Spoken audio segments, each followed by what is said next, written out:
Olá, alunos do terceiro ano do ensino médio. Estamos então, iniciando aí mais um bimestre, o nosso terceiro bimestre já, tá passando bastante rápido.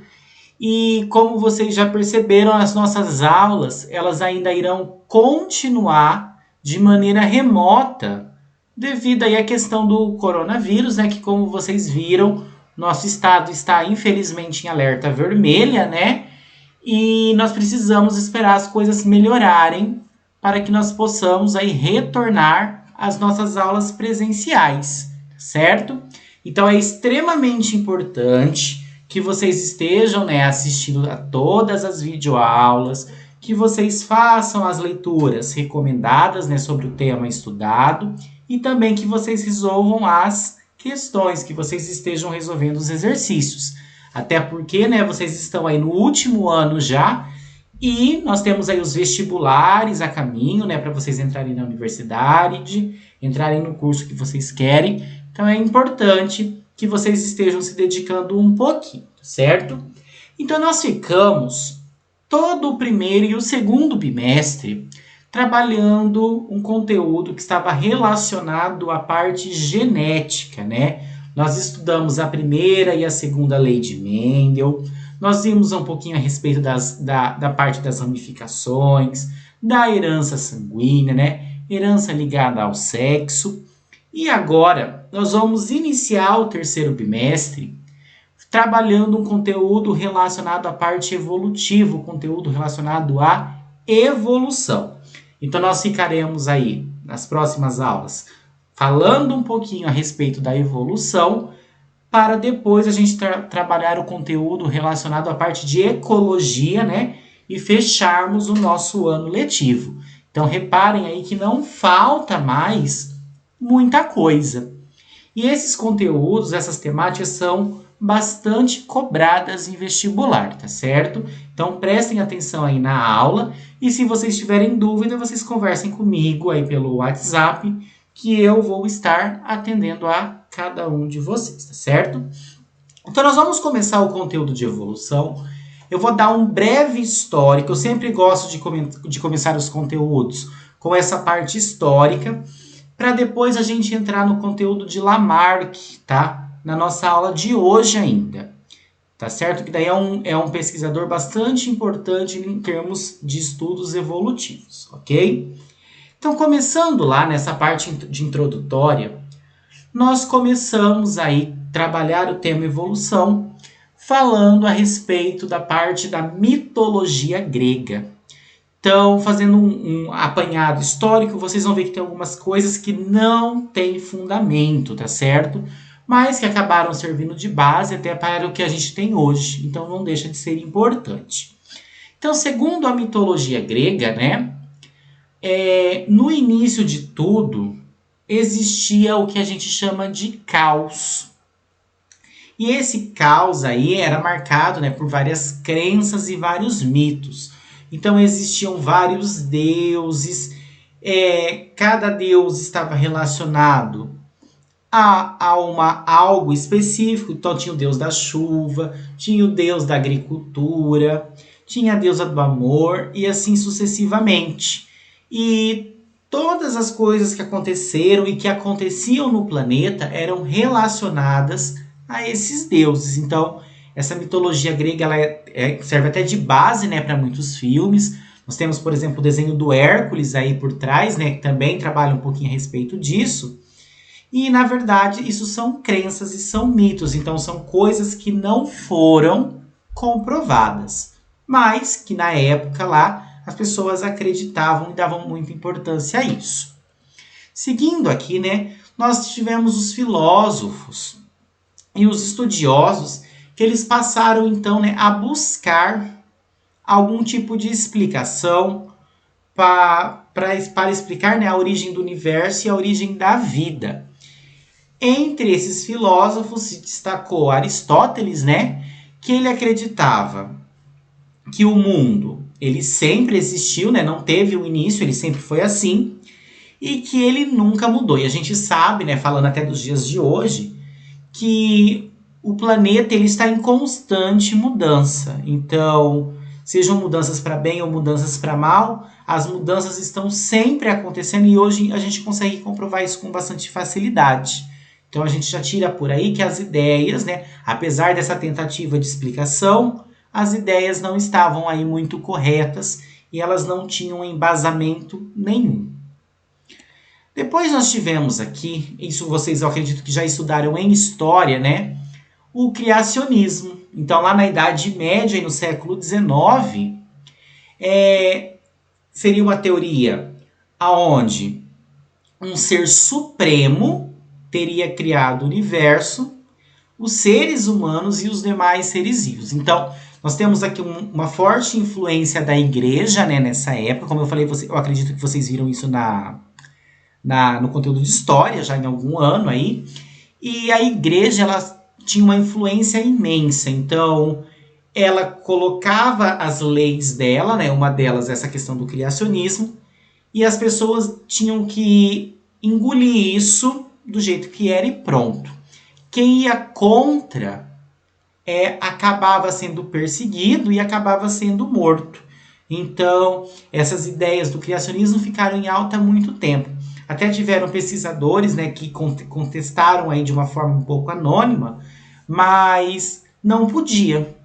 Como eu disse, essas pessoas elas acabavam sendo perseguidas, certo? Daí agora começam a entrar alguns outros pesquisadores já com um pouquinho mais de influência, tá ok? Um deles, nós tivemos aí o Buffon, né, que trabalhava com a biologia evolutiva.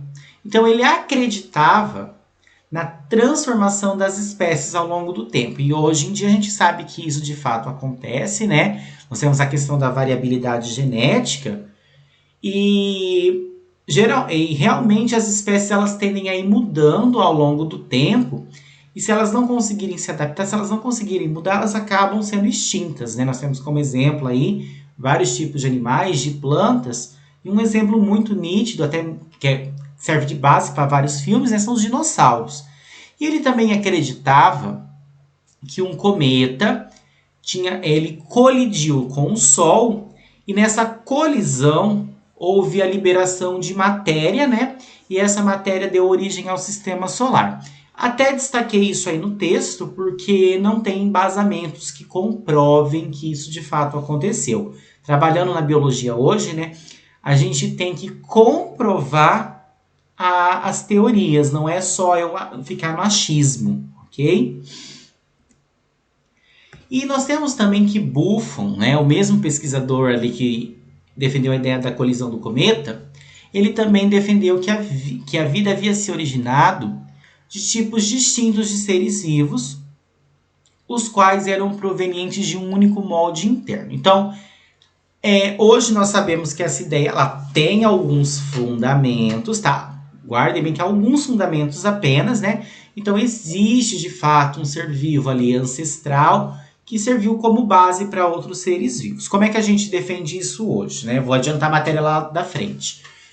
Por exemplo, se a gente pegar um ser humano, pegar um morcego e pegar um gorila e uma baleia, nós podemos dizer que existiu lá no passado um ancestral comum. Ah, professor, o senhor tá louco. Como assim? Estudando a estrutura óssea. Então, os ossos que nós temos formando a nossa mão, né?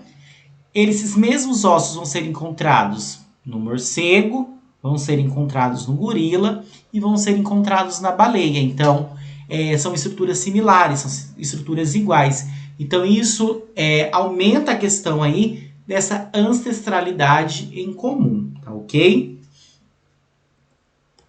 Depois nós tivemos também o naturalista chamado de Cuvier.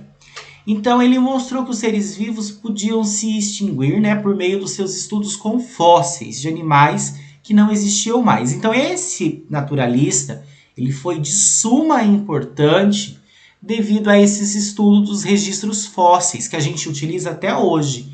Então, com base nesses fósseis, né, nós conseguimos identificar espécies que não existem mais, que já foram extintas, porém que no passado elas dominaram aí o planeta, como é o caso, por exemplo, dos dinossauros. Então, esses estudos fósseis, eles continuam aí em alta até os dias atuais, certo? Daí, seguindo aqui, nós tivemos também o geólogo britânico William Smith, tá? Então, ele também trabalhou com fósseis, né? E ele notou que os fósseis eram encontrados em camadas organizadas de baixo para cima e que existia a mesma sequência de fósseis nas camadas de rocha. Então, nós temos aqui um registro, né, geológico. Então, o que acontece? Esses seres vivos, eles morriam, né? E começava-se em cima desse corpo, a formar sedimentos, e esses sedimentos iam formando camadas. E ao longo das eras, né, as camadas eram diferentes porque o sedimento era diferente. Então, com isso, a gente conseguia fazer datações de períodos aí, ou datações de épocas, né? Do que era mais antigo, do que era mais recente, porque estava numa camada mais superficial. Então, o que é mais antigo está numa camada mais funda, e assim sucessivamente, ok? Depois nós tivemos também o escocês James Wootton e o inglês Charles Lyell. Segundo eles, o nosso planeta não havia sido formado a partir de grandes catástrofes, mas de mudanças lentas e quase imperceptíveis, as quais ao longo do tempo causaram grandes modificações. Nós sabemos, né, que essas ideias estão bem erradas e que sim, o planeta passou, né, por grandes catástrofes que acontecem inclusive até hoje, né, como os vulcões, por exemplo, tsunamis também, e essas catástrofes elas vão alterando o planeta, né, e essas mudanças para os seres vivos que eles não conseguem passar por elas, eles acabam aí desaparecendo. Existe também até mesmo aquela questão, né, falando em relação aos dinossauros, que havia caído, né, um meteoro no planeta, isso são suposições, e que o planeta passou por um período glacial, né, um período gelado, e eles acabaram aí não suportando e desaparecendo, certo? E depois de todos esses pesquisadores, nós vamos ter Lamarck. E Lamarck, falando em termos de estudos evolutivos, junto com Darwin, né, que a gente vai estudar nas aulas das próximas semanas, são os evolutistas mais visados, né, principalmente Darwin, e os mais cobrados em vestibular, tá certo? Tanto Lamarck como Darwin. Então, os estudos de Lamarck a gente vai chamar de lamarquismo e os de Darwin de darwinismo, tá certo? Então, nós vamos dar um enfoque aqui no Lamarck e vocês já vão entender porque no fundo do slide tem a imagem de girafas, certo? Então, vamos lá. Então, o Lamarck, ele criou uma das primeiras teorias verdadeiramente evolucionistas. Vale lembrar aqui, né, que apesar de ser as primeiras teorias, vocês vão ver que tem alguns embasamentos aqui no meio que eles não estão corretos. Que chegam, de certa forma, até a ser engraçado, né, com base nas pesquisas que a gente tem hoje, com base no nosso conhecimento atual, mas que naquela época foram bastante aceitos, tá certo? Então, aqui, segundo Lamarck, né, o ambiente apresentava fatores que determinavam as mudanças e alteravam os planos básicos de organização dos seres vivos. O que é isso? Tá, vamos traduzir aqui. Então, para Lamarck, o ser vivo ele ia mudando de acordo com o ambiente. Então, o ambiente X ali, né, ele ia determinar as mudanças nos seres vivos. Então, por exemplo, se o animal ele vivia no ambiente de água e ele precisava nadar, no caso de um pato, então as patinhas ali do pato, né, iam se desenvolver de tal forma que facilitaria que ele pudesse nadar. Então, é uma coisa bastante errada. O ser vivo ele não escolhe mudar para ele se adaptar. Hoje nós sabemos, né, que essas mudanças, essas mutações, elas acontecem de uma forma completamente aleatória. Mas para Lamarck, não. Então, o ser vivo ele ia mudando de acordo com as necessidades que ele tinha em tal ambiente. De forma que esse ambiente estava fazendo essa determinação. Ok? Então, aqui na teoria de Lamarck, eu coloquei o caso da girafa, que é o mais cobrado em vestibular, tá? Então, o que a teoria dele dizia? Então, nós temos aqui uma girafinha, né? Nós temos uma árvore de grande porte e a girafa aqui pequenininha.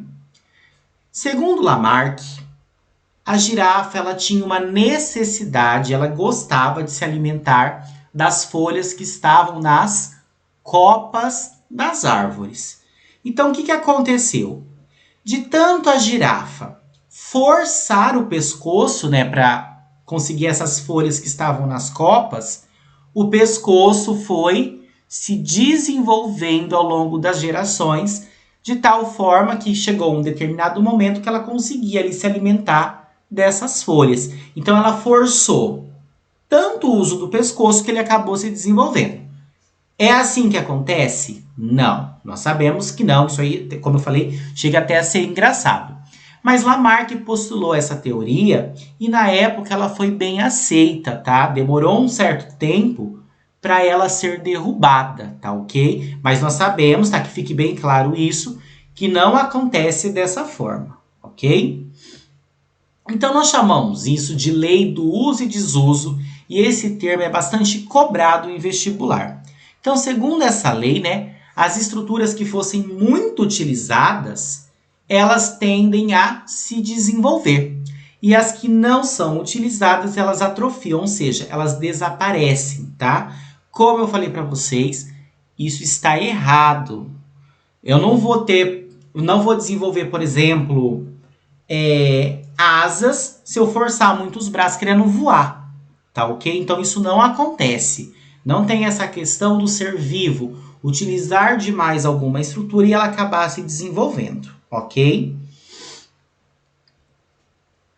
Outra teoria, outra lei, né, que foi postulada por ele foi a lei da transmissão dos caracteres adquiridos. Então, segundo ela, as alterações morfológicas decorrentes do uso e do desuso poderiam ser transmitidas aos descendentes. Então, a girafa esticou, forçou demais o pescoço, né, ele se desenvolveu pela questão do uso, e daí depois, essa questão do pescoço longo seria transmitida aos descendentes.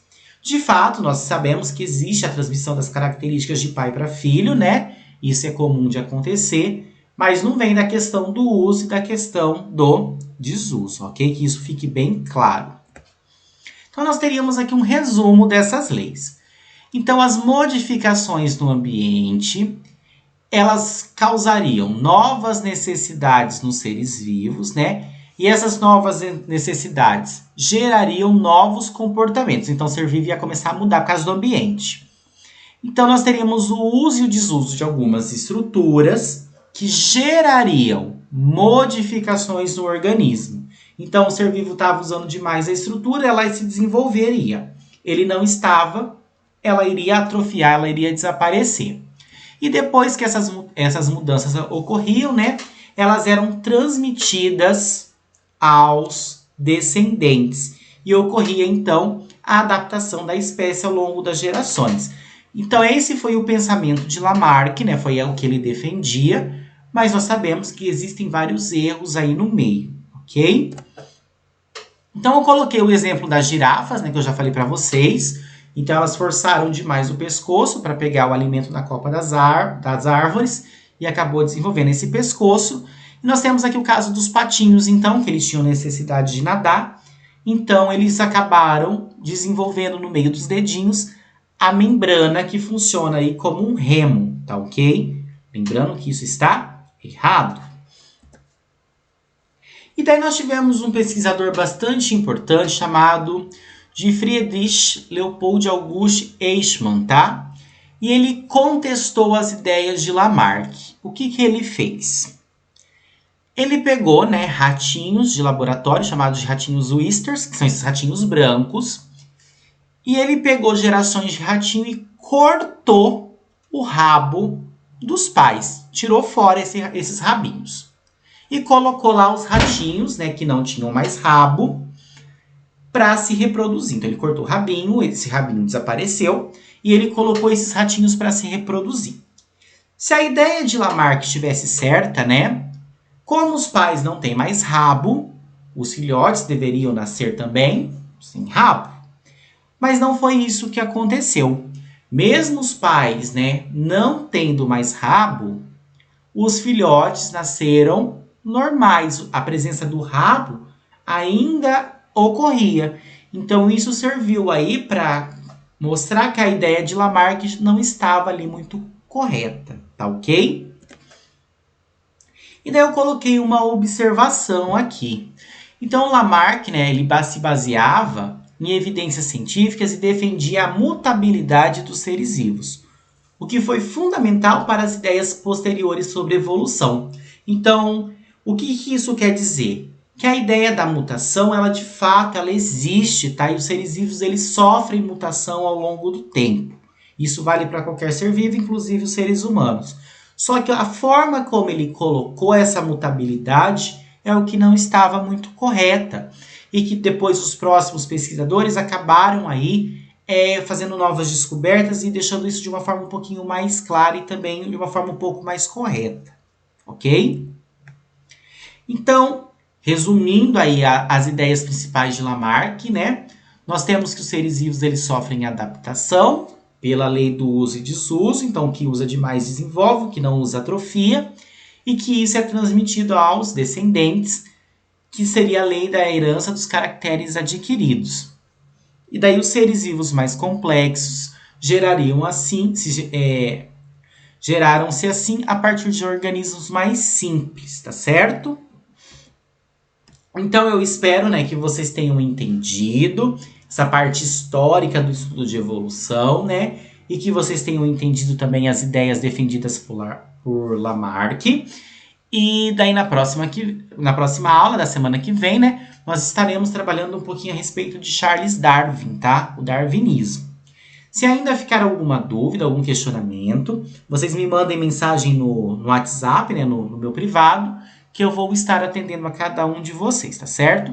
Do mais, né, tenham uma excelente semana, um excelente terceiro bimestre. Não deixem de fazer as atividades e não deixem para a última hora, tá ok? Tchau, tchau e até logo!